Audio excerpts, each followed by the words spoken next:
अगर आप लोग इन फ्यूचर किसी भी एयरलाइंस की सस्ती टिकट लेना चाहते हैं तो हमारे वेबसाइट trimurtitravel.com पर विजिट करें। बिना डुलावा ये सैया, बिना डुलावा ये सैया,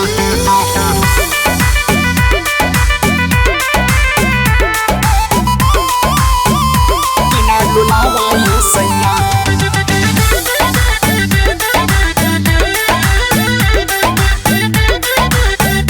बिना डुलावा ये सैया। मच्छर कटे नींद नहीं आवे बिना डुलावा ये सैया, मच्छर कटे नींद नहीं आवे बिना डुलावा ये सैया, बिना डुलावा ये सैया, बिना डुलावा ये सैया, बिना डुलावा ये सैया। मच्छर कटे नींद नहीं आवे बिना डुलावा ये सैया, मच्छर कटे नींद नहीं आवे बिना डुलावा ये सैया, बिना डुलावा ये सैया, बिना डुलावा ये सैया,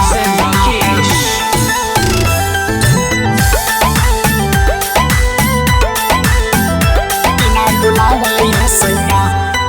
एक तो मच्छर हमें सतावे दूजे सतावे सैया, तुझे सतावे सैया सखी, तुझे सतावे सैया। एक तो मच्छर हमें सतावे तुझे सतावे सैया, सास ननद मिल बोली बोल लगे कर जवा गोली बिना डुलावा ये सैया, मच्छर कटे नींद नहीं आवे बिना डुलावा ये सैया, मच्छर कटे नींद नहीं आवे बिना डुलावा ये सैया,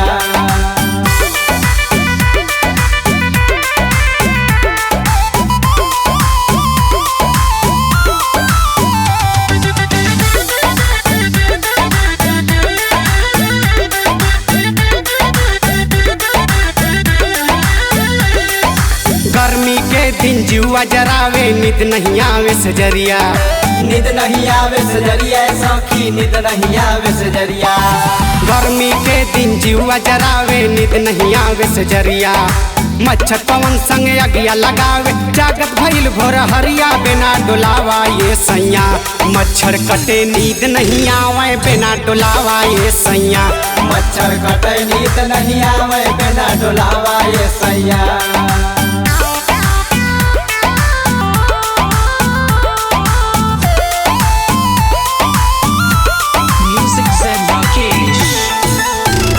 बिना डुलावा ये सैया,